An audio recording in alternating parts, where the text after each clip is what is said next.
Hello, this is Anna from Monton Unitarian Church.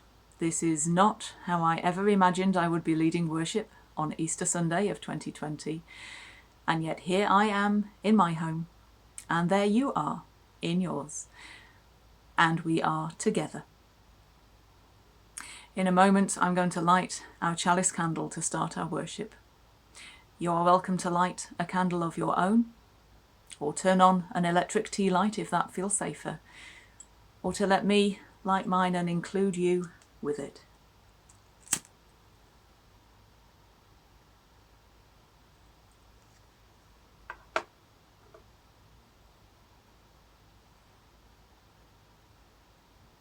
A time of darkness, and yet growing light. A time of fear, and yet blossoming compassion. A time of isolation, and yet spreading connectedness. A time of death, and yet the ever-increasing cherishing of life. We come together aware of the troubles around us, so conscious of the grief and despair, the loneliness and isolation. And yet we come to offer to each other the life-giving blessings of friendship, of community, of love. As we light our candles, may we take this time to hold each other in our hearts and minds and lift each other up into the light of love.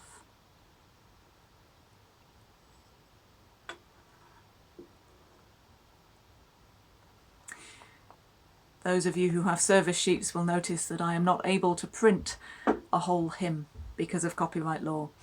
But there's a hymn by Alicia S. Carpenter called A Promise Through the Ages Rings.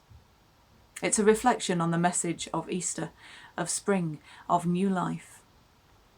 And two of the verses go as follows. Entombed within our deep despair, our pain seems more than we can bear. But days shall pass, and nature knows that deep beneath the winter snow a rose lies curled and hums its song. For something always, always sings. This is the message Easter brings. From deep despair and perished things, a green shoot always, always springs, and something always, always sings.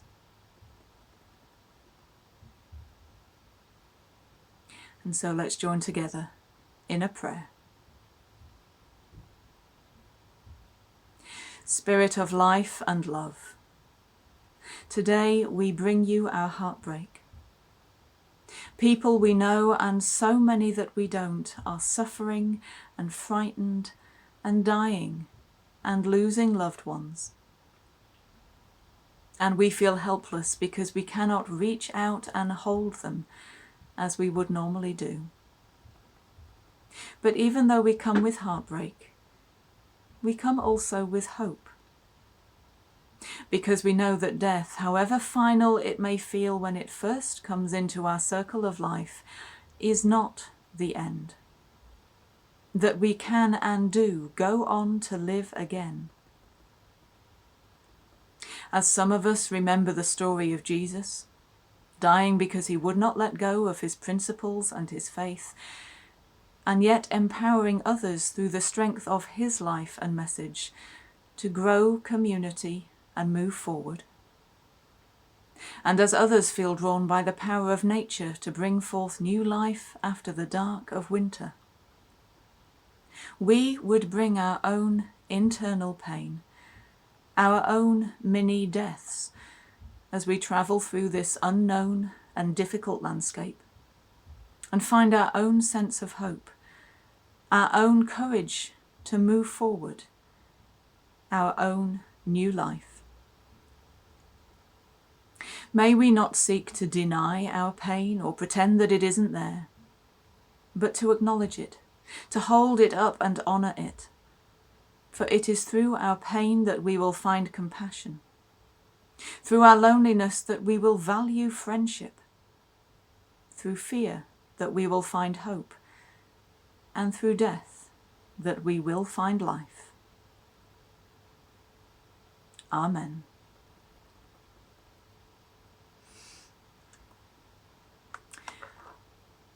I wonder how many of us ever kept caterpillars in a jar and fed them leaves, waiting to see what would happen. The slow-moving, constantly munching creepy crawlies are incredible things from start to finish, and their capacity for eating is awesome. Even after my children had outgrown wanting to read The Hungry Caterpillar, we were able to admire said critters. After we came back from a week away to discover my almost ready bed of broccoli that we'd been looking forward to had been demolished down to the stalks, which were now just a moving mass of very fat caterpillars. I didn't think I'd ever cry over broccoli, but I did. But it's what happens at the end of the caterpillar's eating spell that is the most astounding. They create a cocoon coffin and go to die. But of course they do not die, but are transformed into a butterfly. The story Resurgio by Naomi Linnell has a beautiful description of this, firstly from the perspective of the caterpillar. His sister had long left him for another nettle plant, and now hung inert in her yellow chrysalis, suspended from beneath the leaf which once had fed her. The only thing the caterpillar knew he could expect was this kind of living death. There seemed nothing to hope for. But sometimes when you are in a situation, you can't see beyond it, and it needs another person's perspective to show you the blessing hidden in the darkness. In May week he'll spin his own shroud, 6 weeks of limbo and then a summer miracle. From the caterpillar's empty tomb will fly an inarchisio, that's a peacock butterfly to you. Wings of red rust with peacockdale jewels, yellow and purple, white and blue. Stunning, absolutely stunning. Sometimes when we are going through hard times, it is difficult to imagine ever getting through it or past it and into a time of hope and new beginnings. And yet nature shows us time and again how possible it is. Caterpillar to butterfly, dormant bulb to radiant tulip, dry seed husks to waving fields of corn.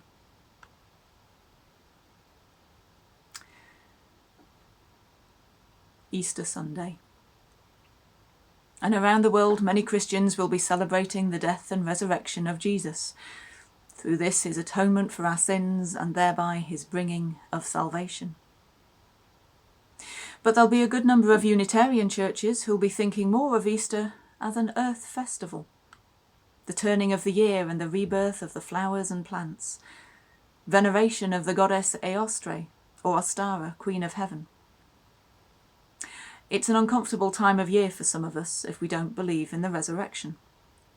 Just what in that case are we meant to be celebrating? Most importantly, perhaps, at the moment, what are we meant to be celebrating in the face of the health crisis that is affecting the whole world at present? What do we celebrate when we see more to be stuck at Good Friday than finally arriving at Easter? Let's hear first of all one of the original accounts of the story, whatever we scientific, rationalistic people of the 21st century may make of it. From the Gospel of Matthew, chapter 28, verses 1 to 10. After the Sabbath, at dawn on the first day of the week, Mary Magdalene and the other Mary went to look at the tomb. There was a violent earthquake, for an angel of the Lord came down from heaven, and going to the tomb rolled back the stone and sat on it. His appearance was like lightning, and his clothes were white as snow. The guards were so afraid of him that they shook and became like dead men. The angel said to the women, "Do not be afraid, for I know that you are looking for Jesus who was crucified. He's not here. He is risen, just as he said. Come and see the place where he lay. Then go quickly and tell his disciples, 'He is risen from the dead and is going ahead of you into Galilee. There you will see him. Now I have told you.' So the women hurried away from the tomb, afraid yet filled with joy, and ran to tell his disciples. Suddenly, Jesus met them. 'Greetings,' he said. They came to him, clasped his feet, and worshipped him. Then Jesus said to them, 'Do not be afraid. Go and tell my brothers to go to Galilee. There they will see me.'" In many ways, this can come across as a magical story. An angel descending, a body that has vanished, one who had died standing in front of those who watched him take his last breath. I cannot accept this as a historically accurate story. That's my personal position. There'll be some who agree and others who disagree with me. But I can read this story and take from it a wonderful message of hope. Here were women who had watched being put to death a man whom they loved, each in different ways. He'd been their teacher, their guide, their inspiration for 3 years, and through him their faith in their God, their understanding of what their religion really wanted from them had grown immeasurably. They had seen in him a promise of liberation from oppression, from unkindly rules and laws, from fear. And suddenly he was gone. That promise, that anticipation, that hope had been crushed. Or so they thought. The story, written to explain how this group of women went from grief, fear and loss to joy and new hope, uses language and metaphor that would have had meaning to those who lived at that time. It doesn't need to be historical fact. I don't need to know what happened to Jesus' body, whether it was stolen or hidden or vanished, or whether the laws of science did indeed momentarily reverse themselves. For me, the miracle is what happened in the hearts of those people left behind. They were heartbroken. The women's mission was to properly prepare the body of their loved one after his death. Instead, they found themselves full of fear still, granted, but full of hope even more so. Hope that no matter what tragedies might befall, the strength of faith that Jesus had encouraged in them was not lost as he was lost. That they did have the strength to take what he had given them and move forward. That they had the courage to keep speaking his truth against all odds. We can so often find ourselves feeling that everything we had been hoping for has been snatched away from us. That everything that meant something to us has been made a mockery of. We can feel crushed, betrayed, abandoned, and lost. Even Jesus cried, "Father, Father, why have you forsaken me?" We can feel frightened, isolated, weak, and helpless. And it doesn't matter whether we feel that because of huge things or tiny events that to others seem bare pinpricks. To us, they are real and devastating. What can the story of Easter, of women running away from joy from an empty tomb, tell us? It tells us that from the darkest places in our lives, we can break the bonds of fear and be reborn as ourselves and more than ourselves. It tells us that no matter how great the betrayal, we have the capacity to understand, to forgive, and to continue to love. It tells us that the despair of loss can give way to the joy of rediscovery. After such hurt, our healing may appear in many different guises. An angel, a compassionate neighbour, or the great calm of an oak tree standing strong after the winter storms, while snowdrops and crocuses carpet the floor around it. But there will always be healing in time when we are ready to accept it. And from healing comes hope, that we are still whole, that we can still move forward, and that we can carry this message from one to another, as the women carried it to the distraught disciples, as the disciples carried it to the waiting world.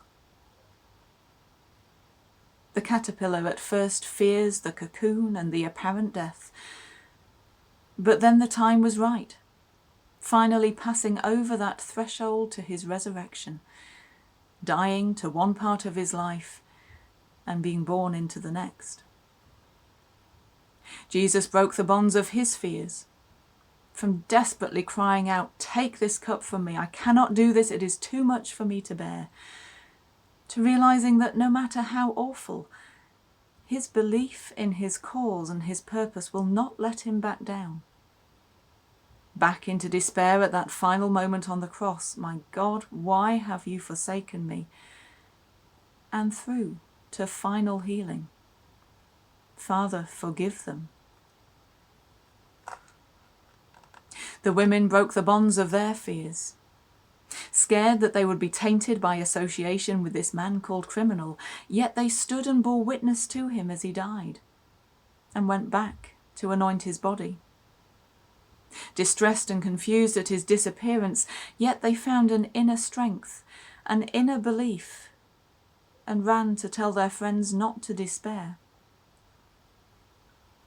The story of Easter is just that, a story. In just the same way as Risurgio is just a story. And yet both carry a message. That through despair and pain and struggle can come courage, hope, and new life. And the truth of this story applies just as equally to us.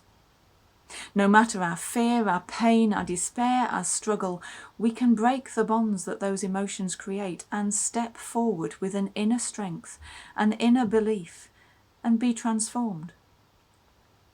It may be hard to imagine when the world seems to be slowly dying around you, or when you feel like you're dying inside through fear or grief or loss or loneliness. But as Ellen Cooper said, sometimes the most profound transformations are the ones that emerge out of the depths that we face in our lives. These places of grief are barren places in our lives, God-forsaken places that teach us sorrow and suffering and lamentation. But feeling forsaken is not the same as being forsaken. The story of Easter tells us that death doesn't win, love wins. Like the saplings that sprout among the ruins of a forest fire, like the phoenix who's born from its own ashes, like the crocus that pokes through the snow each spring, like the banana tree which dies but lives on in its children, hope rises. Hope rises up even in the face of death. Even in our wilderness, we are never completely lost. And so we return once more to the caterpillar in Naomi Linnell's story. "I shall become beautiful," mused the caterpillar. "I shall fly upwards towards the sun. I shall have a cousin who looks like a shard of Tiffany glass, and another cloaked in regal purple who will dance with a lady in a grey-black gown marbled with white. But how is it that I have all these pictures in my head? Moonshine memory, perhaps?" He climbed slowly to the top of the nettle stalk and gazed up at the night sky, which dappled with stars became some huge, brilliant likeness of his own modest white speckled coat. "I'm not sure that there is anyone up there," he said, "but just in case, for this hope that I have been given, I would like to say thank you." As we travel on through our life's journey, no matter the darkness that surrounds us, may we hold on to the faith that healing is always available, that rebirth is always possible, that hope is ever present, and that we will find our way back to the light. Amen.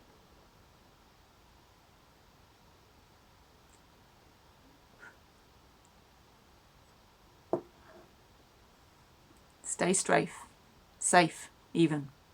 Stay strong. And we will meet again very soon.